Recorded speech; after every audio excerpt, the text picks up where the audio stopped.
19절부터 20절까지입니다. 제가 봉독하겠습니다. 내가 내 음성으로 하나님께 부르짖으리니 내 음성으로 하나님께 부르짖으면 내게 귀를 기울이시리로다. 나의 환난 날에 내가 주를 찾았으며 밤에는 내 손을 들고 거두지 아니하였나니 내 영혼이 위로받기를 거절하였도다. 내가 하나님을 기억하고 불안하여 근심하니 내 심령이 상하도다. 주께서 내가 눈을 붙이지 못하게 하시니 내가 괴로워 말할 수 없나이다. 내가 옛날고 지나간 세월을 생각하였사오며 밤에 부른 노래를 내가 기억하여 내 심령으로 내가 내 마음으로 간구하기를 주께서 영원히 버리실까? 다시는 은혜를 베풀지 아니하실까? 그의 인자하심은 영원히 끝났는가? 그의 약속하심도 영원히 폐하였는가? 하나님이 그가 베푸실 은혜를 잊으셨는가? 노하심으로 그가 베푸실 긍휼을 그치셨는가 하였나이다. 또 내가 말하기를 이는 나의 잘못이라. 지존자의 오른손에 곧 여호와의 일들을 기억하며 주께서 옛적에 행하신 기이한 일을 기억하리이다. 또 주의 모든 일을 작은 소리로 움쩌리며 주의 행사를 낮은 소리로 되뇌이리이다. 하나님이여 주의 도는 극히 거룩하시오니 하나님과 같이 위대한 신이 누구오니이까? 주는 기이한 일을 행하시며 하나님이시라. 민족들 중에 주의 능력을 알리시고 주의 발로 주의 백성 곧 야곱과 요셉의 자손을 속량하셨나이다. 하나님이여 물들이 주를 보았나이다. 물들이 주를 보고 두려워하며 깊음도 진동하였고 구름이 물을 쏟고 궁창이 소리를 내며 주의 화살도 날아갔나이다. 회오리 바람 중에 주의 우레소리가 있으며 번개가 세계를 비추며 땅이 흔들고 움직였나이다. 주의 길이 바다에 있었고 주의 곳은 길이 큰 물에 있었으나 주의 발자취를 알 수 없었나이다. 주의 백성을 양떼와 같이 모세와 아론의 손으로 인도하셨나이다. 아멘. 이 시간에는 초등부 친구들이 준비한 찬양과 율동을 하나님께 올려드리겠습니다. 특성 후에 김준열 목사님께서 하나님의 인도라는 제목으로 말씀 전해주시겠습니다.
이제 고등부, 청년부 헌신 예배 남았는데 열심히 연습해야 되겠습니다.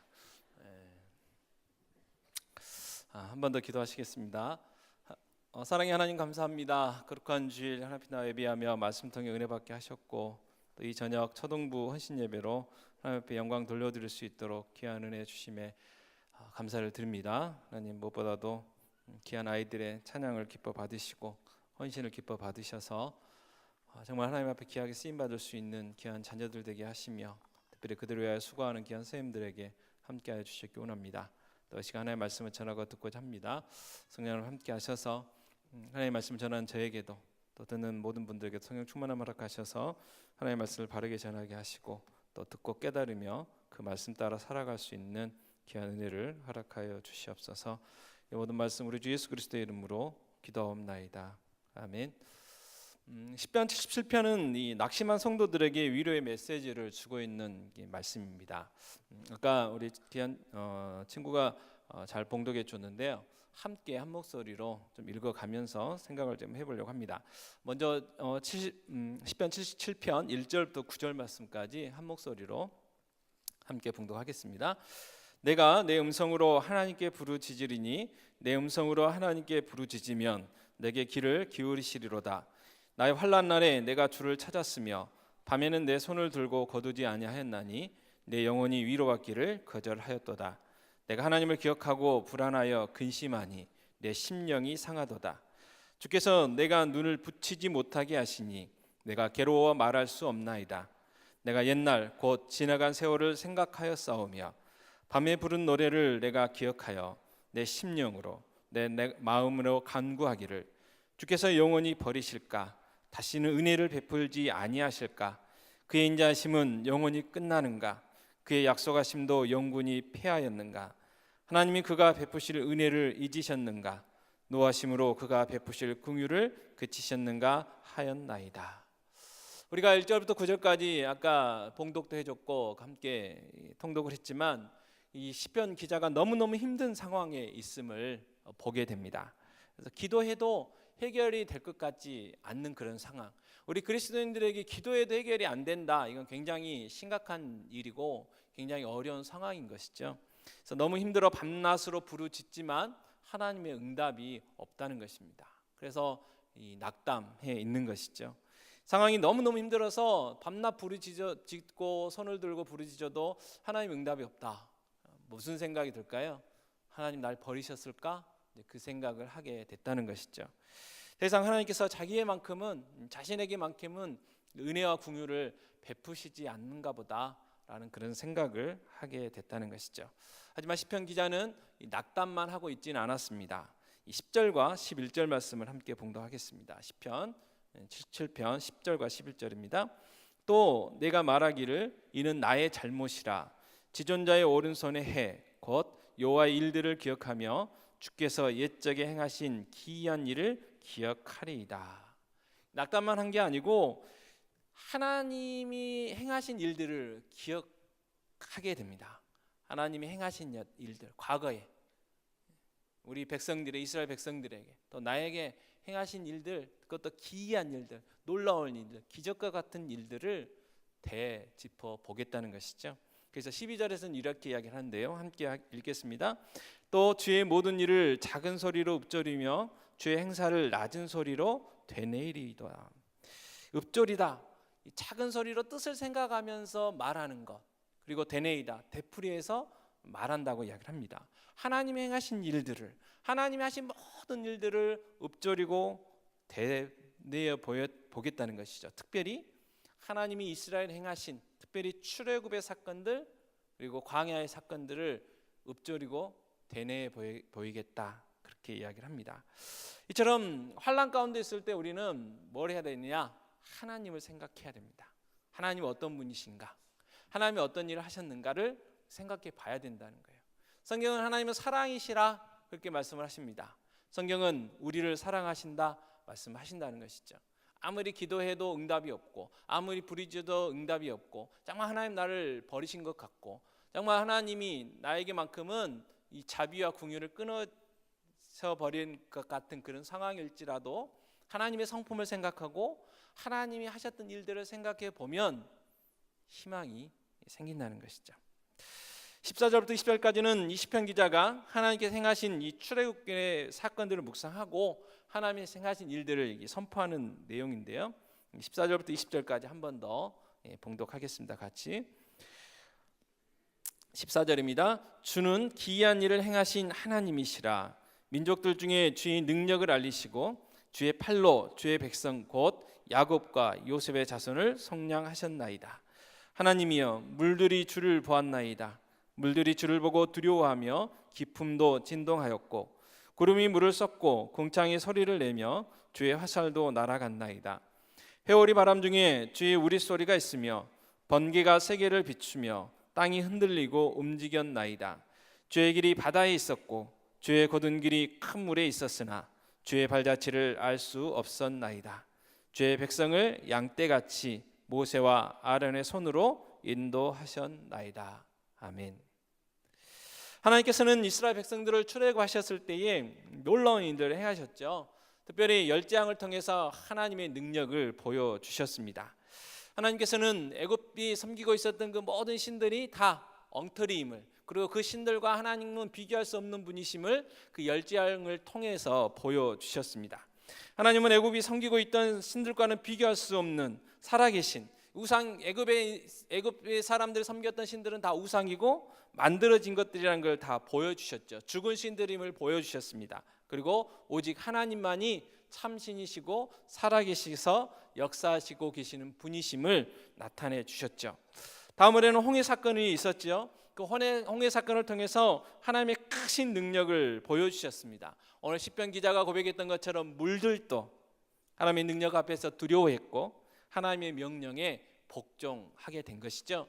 모세가 하나님의 지팡이를 내밀었을 때에 그 모세의 그 지팡이에 그 물들이 복종했죠. 그래서 길을 냈습니다. 그래서 그 갈라진 홍해를 이스라엘 백성들이 건너게 되었죠. 또한 40년 광야 생활은 말 그대로 하나님의 능력의 결과였죠. 광야 40년은 하나님의 능력 그 자체였습니다. 이 만나와 메추라기로 그 많은 백성들을 먹이셨습니다. 신이 닳지도 않았고 옷이 헤어지지도 않았습니다.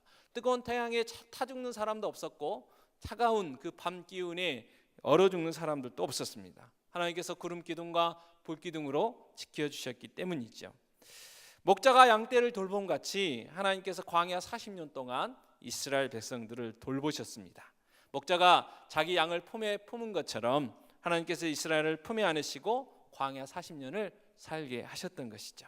그리고 약속의 땅, 가나안 땅에 그 백성들을 들어가게 해 주셨습니다. 그래서 20절에서 한마디로 정리를 합니다. 주의 백성을 양떼같이 모세와 아론의 손으로 인도하셨나이다. 하나님께서 목자가 양을 돌보는 것처럼 이스라엘 백성을 광야 40년 동안 돌보셨다는 것이죠. 그렇다면 목자가 양을 어떻게 돌봅니까? 특별히 이 목자와 양의 관계 중에서 우리에게 잘 알려주고 있는 말씀이 시편 23편이죠. 시편 23편 1절과 2절에 이렇게 말씀합니다. 여호와는 나의 목자시니 내게 부족함이 없으리로다. 그가 나를 푸른 풀밭에 누이시며 쉴 많은 물가로 인도하시는도다. 아멘. 목자는 양들이 푸른 풀밭에 누울 수 있도록 해주는 역할을 합니다. 근데 이 양들이 푸른 풀밭에 누우려면 몇 가지 조건이 맞아야 됩니다. 몇 가지 조건이 충족돼야만 이 푸른 풀밭에 누울 수 있다고 이야기를 합니다. 양들은요 소심하기 때문에 모든 두려움에서 해방돼야 된다고 합니다. 그래서 무엇보다도 이 첫 번째 두려움은 뭐냐면 양들과 양들 사이의 관계 속에서 알력이나 마찰로부터 해방돼야 돼요. 아주 고약한 양들이라고 하죠. 그래서 아주 고약해가지고 어떻게 어느 정도 고약하느냐? 한여름에 싫은 양이 있으면 딱 붙어 있는다고 합니다. 딱 나도 덥고 너도 덥고 아주 고약하다 그래요. 그리고 이 위계질서도 있어서 보통 암양이 이제 대장이 된다고 하는데 뭐 양과 염소가 뭐 같은 과인지 모르겠지만 자꾸 머리로 받는데요. 그래가지고 자꾸 이렇게 그 받는 것을 이래서 자기가 짱임을 증명을 한다고 합니다. 그러니까 어떤 알력과 마찰들이 계속 있다는 거죠. 그래서 그것들로부터 좀 해결돼야 돼요. 우리로 이야기하면 이 성도들 간에 그 평화로운 관계가 있어야 된다는 거죠. 어떤 갈등의 관계가 있어서 가지고는 안 된다는 거예요. 그래서 그거를 해결해 줘야, 그런 두려움이 없어야 이 푸른 풀밭에 누울 수가 있고, 또 한 가지는 이 파리나 기생충들로부터 괴로움 당하면 또 눕지를 않는다고 합니다. 그리고 배가 고프면 눕지 않는다고 해요. 그래서 이러한 모든 것들을 다 해결해야만 푸른 풀밭에 눕게 되는데, 이 모든 것들을 해결해 줄 수 있는 사람이 누구냐? 목자밖에 없다는 것이죠. 그래서 목자가 양들과의 그 관계를 잘 관계를 해가지고 그 알력들과 마찰들을 해결해 주고요. 또 목자가 잘 봐서 기생충과 파리들 같은 거, 그래서 약품을 뿌리고 또 씻어주고 해서 그것들로부터 또 해방시켜 줘야 되고, 그리고 정말 푸른 초장으로 인도해 가지고 마음껏 먹을 수 있도록 해서 그 배고픔을 해결해 줄 때 양들은 비로소 이 푸른 풀밭에 눕는다고 합니다. 이 역할을 누가 하느냐? 목자가 하는 것이고, 하나님께서 이스라엘 백성들을, 하나님의 자녀들을 이와 같이 해 주셨고 해 주신다고 이야기를 하는 것이죠. 시편 23편 1절 2절을 다시 한번 반복해서 읽어보면요, 함께 읽겠습니다. 여호와는 나의 목자시니 내게 부족함이 없으리로다. 그가 나를 푸른 풀밭에 누이시며 쉴 만한 가로 인도하시는도다. 푸른 풀밭으로 인도하는 뿐만 아니라 이 쉴 만한 물가로 인도하는 역할을 누가 하냐? 목자가 한다는 것이죠. 양들은요, 우리도 그렇지만 먹이 마르면 견딜 수가 없습니다. 그래서 눈도 안 좋은 것이, 방향 감각도 없는 것이 물을 찾으러 간대요.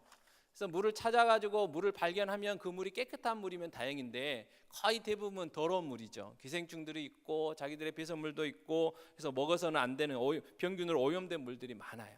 그래서 그걸 좀 구별해가지고 안 먹었으면 좋은데 안 먹는 게 아니고 그냥 물이 있으면 먹는다는 거예요.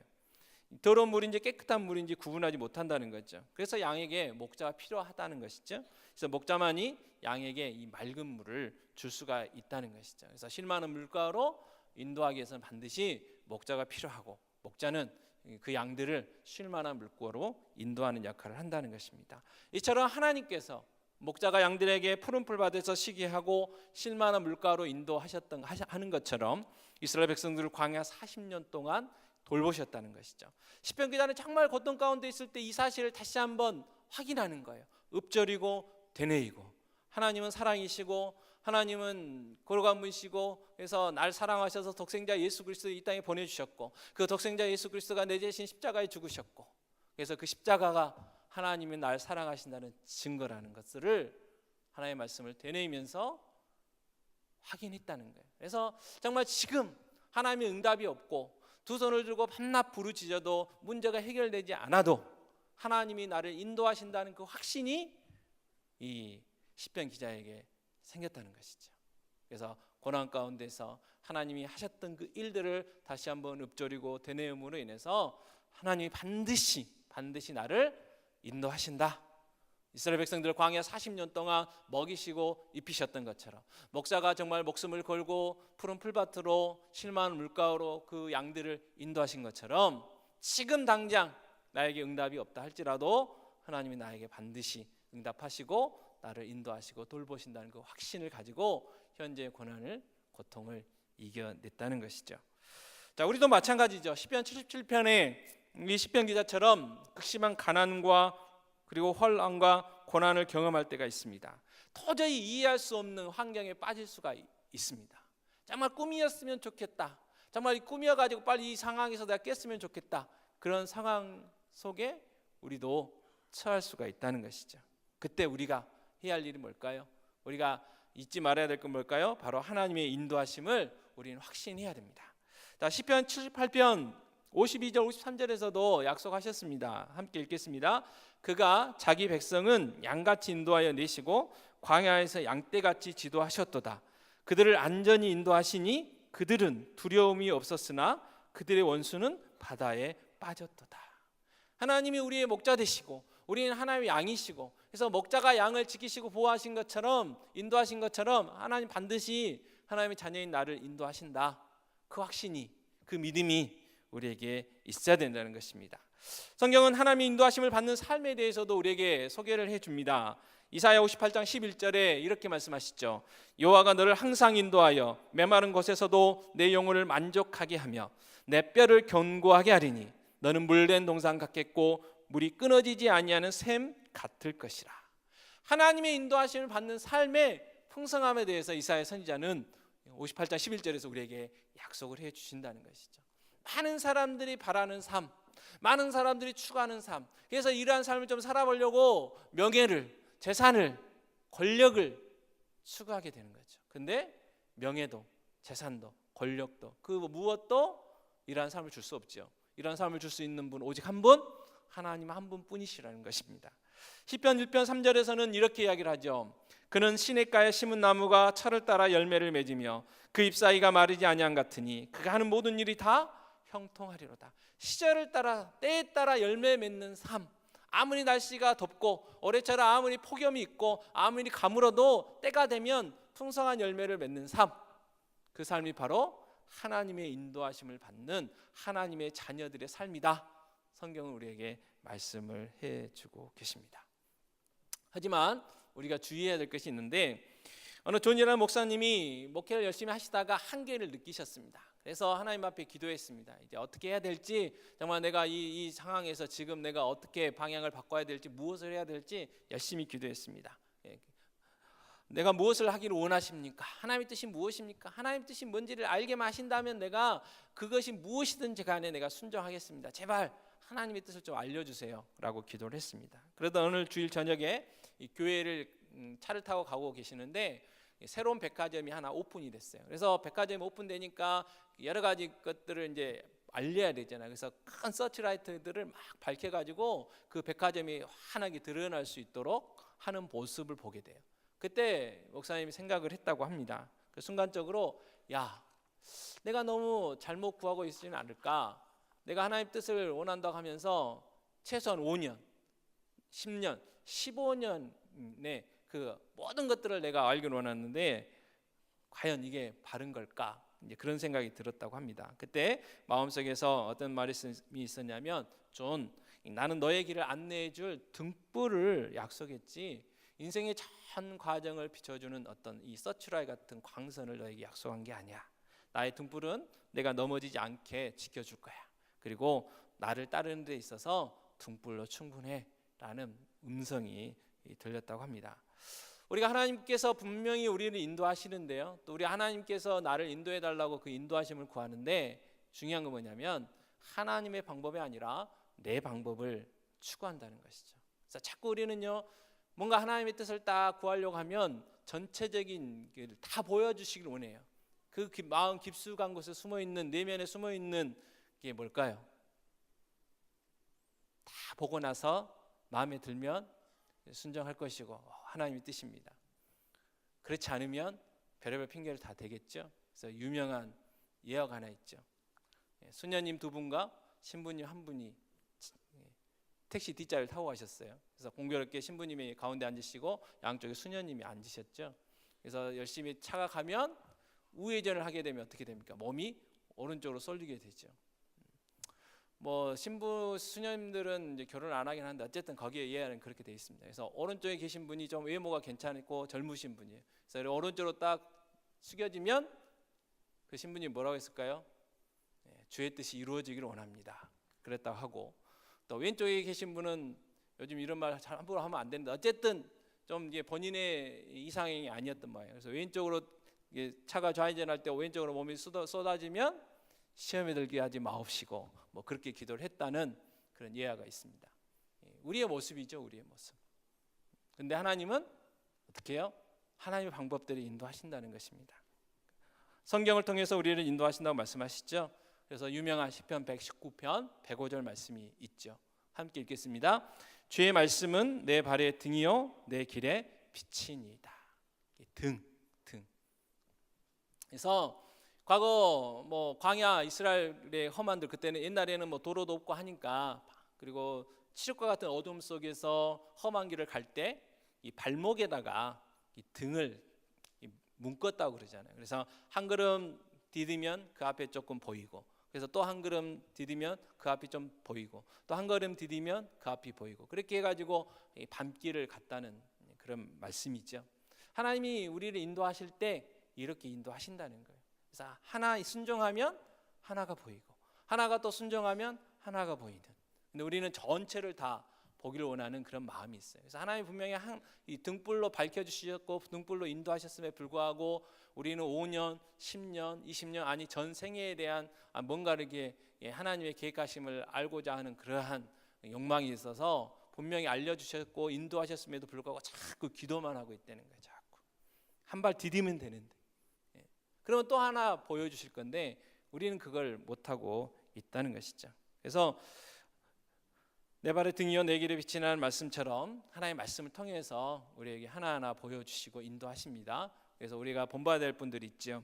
사도행전 17장 11절 말씀 함께 봉독하겠습니다. 이 베레아에 있는 사람들은 데살로니가에 있는 사람들보다 더 너그러워서 간절한 마음으로 말씀을 받고 이것이 그러한가 하여 날마다 성경을 상고함으로. 아멘. 날마다. 그래서 새벽 기도회와 이 큐티의 삶을 회복하시기 바랍니다. 그래서 날마다 하나님의 말씀 묵상하고 날마다 하나님의 인도하심을 받아야죠. 날마다. 아직 9월, 10월로 구입 안 하신 분들은 내려가시면서 꼭 구입하시길 바라고요.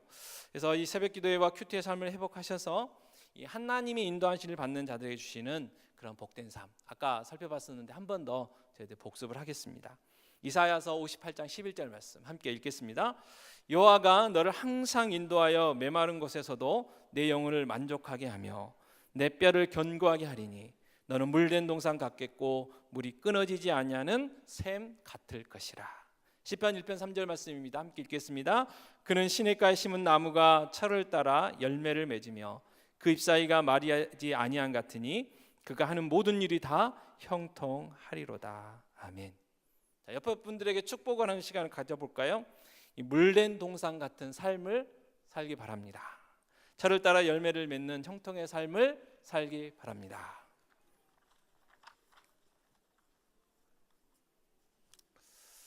이 시간 찬양을 하나 하고 저희들 통성기도 했으면 좋겠는데요.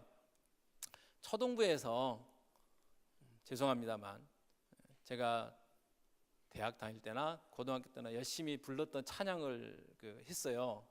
그래서 그 찬양을 하면서 그때 그 찬양을 하면서 하나님 앞에 헌신했던 올려드렸던 그런 마음들이 생각이 나가지고 잠깐 울컥했는데요. 하나님 분명히 우리를 인도하십니다. 지수야 빨리 가서 앉아 있어야 되는데. 네. 하나님 우리를 인도하시고 우리를 물된 동산과 같은 삶, 철을 따라 열매를 맺는 삶을 살게 하신죠. 하나님께서 우리 많은 것들을 주셨어요. 그럼에도 불구하고 그런 것들을 잊어버리고 사는 것이 우리의 삶인데요. 아까 감사해요 찬양 있었는데 함께 좀 찬양했으면 좋겠습니다.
찬양하겠습니다. 감사해요. 감사해요.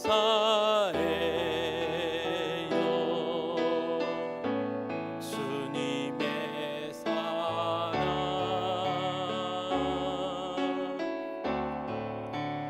감사해요. 주님의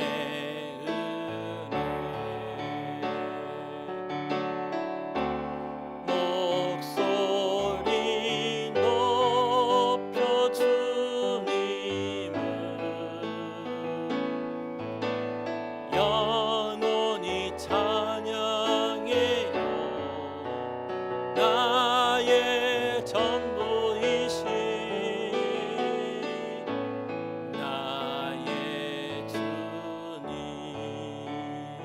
이 시간 기도하실 때 우리가 예수 처음 믿었을 때, 예수를 나의 구주로 영접했을 때 하나님 앞에 고백했던 고백들이 있죠. 하나님에 올려드렸던 것들이 있습니다. 이 시간 다시 한번 그러한 마음 회복할 수 있게 달라고 기도하셨으면 좋겠고, 그리고 감사하셨으면 좋겠습니다. 지금까지 하나님 은혜로 살았죠. 하나님의 은혜가 아니면 저희들 한순간도 살 수 없었는데 하나님께 베푸신 은혜들에 대해서 감사하시고, 또 원망과 불평했던 것들 용서해달라고 기도해 주셨으면 좋겠습니다. 더불어서 기도하실 때에 우리의 기도가 필요한 분들이 있습니다. 특별히 한우들이 계셔요. 그래서 주보 뒤에 계속해서 나온 분들을 위해서도 좀 기도해 주시고, 또 우리 구역 식구들 안에 질병으로 인해서 고통당하는 분들, 또 여러 가지 어려움 당하는 분들 있죠. 그래서 그분들을 위해서 저희들 기도했으면 좋겠고, 그리고 가장 큰 영혼들이 있습니다. 아직도 마귀에게 붙잡혀서 하나님 나라를 볼 수도 없고 하나님 나라에 들어갈 수도 없고, 그래서 지옥에 갈 수밖에 없는 나에게 맡겨진 전도 대상자들을 위해서 기도해 주셨으면 좋겠고요. 또 이제 목사님 또 이제 휴가 시작하셨는데 목사님 위해서 기도해 주시고, 또 한 주간 또 일주일 올려드리면서 한 주간 승리하는 삶을 살아갈 수 있게 달라고 기도해 주시고, 그리고 이 시간 또 고3들을 위해서 한번 기도해 주시고요. 그리고 초등부를 위해서 기도해 주셨으면 좋겠습니다. 함께 기도하겠습니다. 아버지 하나님, 이 시간 감사합니다.